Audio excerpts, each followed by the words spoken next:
miércoles 10 de octubre de 1979. El significado de la soledad originaria del hombre. 1. En la última reflexión del presente ciclo hemos llegado a una conclusión introductoria, sacada de las palabras del libro del Génesis sobre la creación del hombre como varón y mujer. A estas palabras, o sea, al principio, se refirió el Señor Jesús en su conversación sobre la indisolubilidad del matrimonio, cf. Mateo 19, 39, Marcos 10, 11 a 12.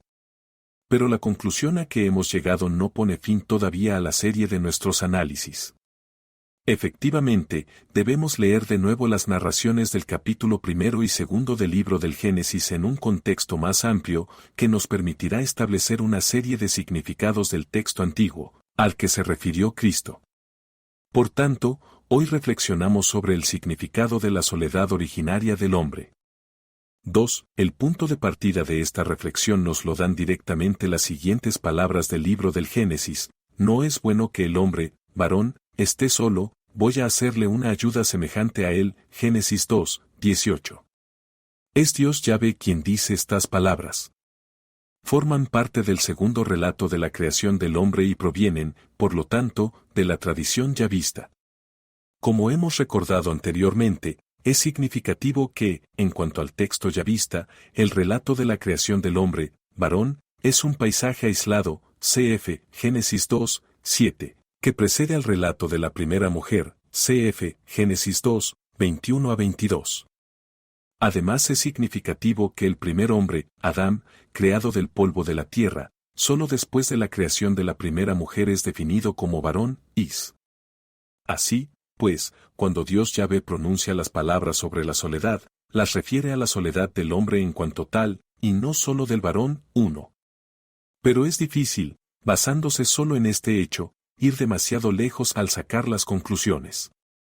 Sin embargo, el contexto completo de esa soledad de la que nos habla el Génesis 2, 18, puede convencernos de que se trata de la soledad del hombre, varón y mujer, y no solo de la soledad del hombre varón, producida por la ausencia de la mujer.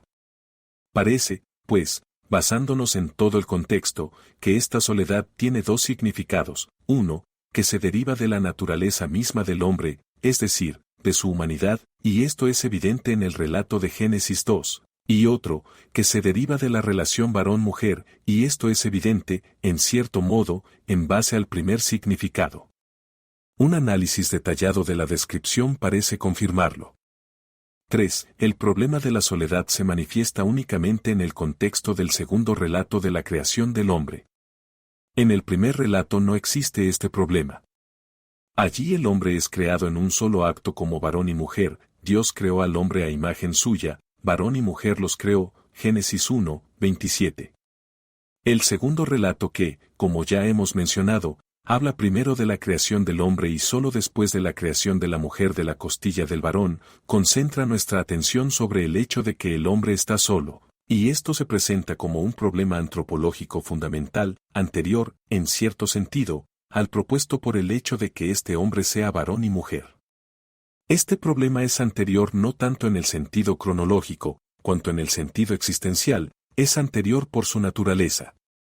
Así se revelará también el problema de la soledad del hombre desde el punto de vista de la teología del cuerpo, si llegamos a hacer un análisis profundo del segundo relato de la creación en Génesis 2.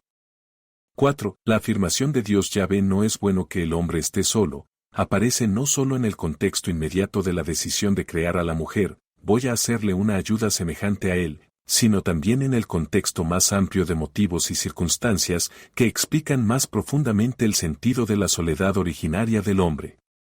El texto yavista vincula ante todo la creación del hombre con la necesidad de trabajar la tierra, Génesis 2, 5, y esto correspondería, en el primer relato, a la vocación de someter y dominar la tierra, cf.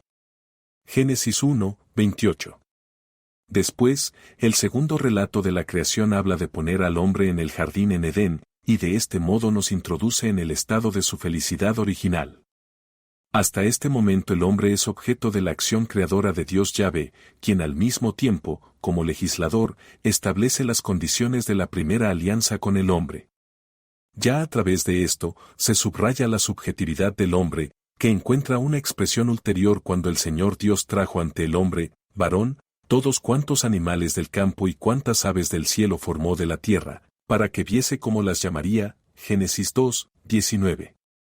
Así pues, el significado primitivo de la soledad originaria del hombre está definido a base de un test específico, o de un examen que el hombre sostiene frente a Dios, y en cierto modo también frente a sí mismo. Mediante este test, el hombre toma conciencia de la propia superioridad, es decir, no puede ponerse al nivel de ninguna otra especie de seres vivientes sobre la tierra. En efecto, como dice el texto, y fuese el nombre de todos los vivientes el que él les diera, Génesis 2, 19. Y dio el hombre nombre a todos los ganados, y a todas las aves del cielo, y a todas las bestias del campo, pero, termina el autor, entre todos ellos no había para el hombre, varón, ayuda semejante a él, Génesis 2, 19 a 20. 5. Toda esta parte del texto es sin duda una preparación para el relato de la creación de la mujer. Sin embargo, posee un significado profundo, aún independientemente de esta creación. He aquí que el hombre creado se encuentra, desde el primer momento de su existencia, frente a Dios como en búsqueda de la propia entidad, se podría decir, en búsqueda de la definición de sí mismo. Un contemporáneo diría, en búsqueda de la propia identidad. La constatación de que el hombre está solo en medio del mundo visible y, en especial, entre los seres vivientes, tiene un significado negativo en este estudio, en cuanto expresa lo que él no es.